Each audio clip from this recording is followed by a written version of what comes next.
the area would be muddy where we would camp. And we had this mechanism that you would suck out the mud.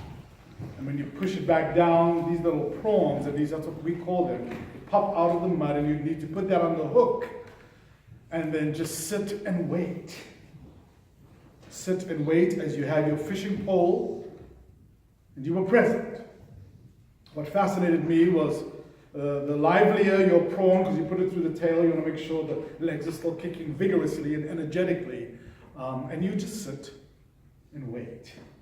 What a wonderful tension to getting the right bait or discerning what that looks like and waiting. What an invitation for people of faith in a journey of faith. What a powerful invitation. What are the elements on the gospel message of hope on our hook?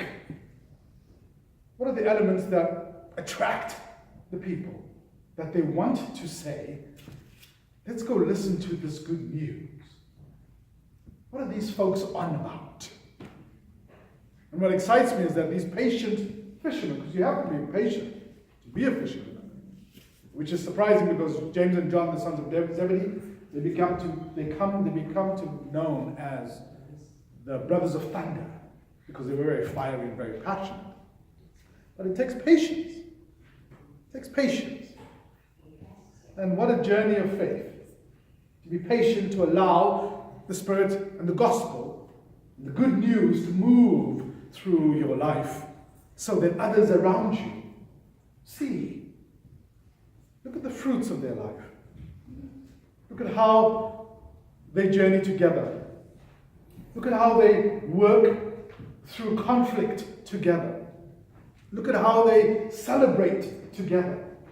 Look at how their lives are intertwined together. Look at how they share story, bread, meal, and the third sacrament, coffee hour together. Might I want to be part of that journey? And I'm excited that here is Jesus of Nazareth, and we hear in the gospel how John the Baptist is arrested because of what? The powers that be, empire, is afraid that he's talking about now is the time when the gospel of love will pierce through society. Pay attention, he's coming, he's here. The gospel is on the move. The word made flesh is really moving into the neighborhood. As the message says, written from the Message, Peterson. And what a gift that Jesus of Nazareth, I'm sure the disciples and the fishermen have heard of this teacher. And I can imagine when they saw him, for them to say, I'm going to drop my net right here, right now, and I'm going to follow you. Imagine what that looks like in your life today. I'm busy writing out my list to do of what I have to do this week, and here comes this piercing prayer, follow me. Things will be different. What do I have to drop right now and follow you, Lord? What is it that was weighing me down that I have to follow you, Lord? What is it that I've been mending that you will help me mend in my life as I follow you, Lord? I've been spending a lot of time with this little book, Be Still and Know. And what a wonderful reminder, because this book explores prayer, written by Michael Ramsey. And it explores prayer in the sense of spending time with friends. You make a date on your calendar, on the iCloud or whatever, on my cozy calendar, that's our family online calendar. You make a date, you find a time.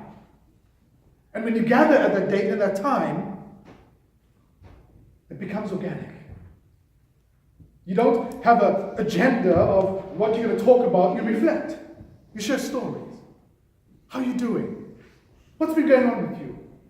What's new? What's been challenging? And Michael Ramsey invites us, might that be how our prayer life needs to be? Creating space for God, for being. Because as we give a friend space to talk and share their creativity, thus we give space to God, for God to move in our life. It's not a list of supplications, but it is giving space as we offer those in our hearts that we think about, which we call intercession. As we reflect on the blessings in our life, which we call thanksgiving. As we pause on our Sunday to gather in community and share a meal, a divine supper, to say thank you. Even for the challenges. The Desert Fathers affirm warfare, spiritual warfare is everywhere. And so what a gift to be reminded. Follow me. Immediately they left and they followed him. Spend time with me. Pray with me. Be present with me. And we see that in our daily life. When you see the busyness of a park or folks just hardly talking but just walking together along this glorious boardwalk that I still have to explore on Main Beach. What an invitation to be with God. Our ultimate example of goodness. This being that stands outside of time and space, that is complete thought and thinks goodness into existence. And what a challenge, what a tightrope in really working through and letting go the gods that invite us and distract us. The gods of money, the gods of power, the gods of pleasure, the gods of revenge, the gods of gossip, the gods of words that hurt, the gods of things we say to each other sometimes, the gods of that which we hear sometimes. And I'm so reminded thus, whenever I hear a disciple following Jesus, by Jesus calling them, I'm reminded of a salutation from South Africa. Sawubona, I see you. Yebo, yes, I am here. Might that be the beginning step of a hopeful future for the human family? Recognition.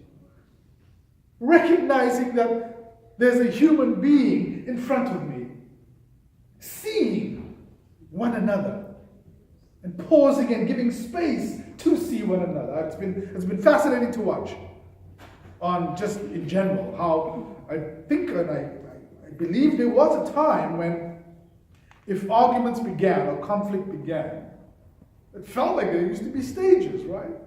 Well, did you really say that? Well, but now it feels like we go from that opening arguments to 100 miles an hour. Blaming, not listening to each other, not hearing each other, not seeing one another. What happened to that section in between? And how might we return there to pause and see one another again? So I give thanks for Jesus of Nazareth, that calls you into relationship just like he called the first disciples. Follow me. Spend time with me. Be with me. And be still and know that I am God. And that doesn't mean it's going to be easy. That means it's going to be double rough, most likely. But what a gift to truly live into freedom in Christ. To truly say, I am free. Jesus, our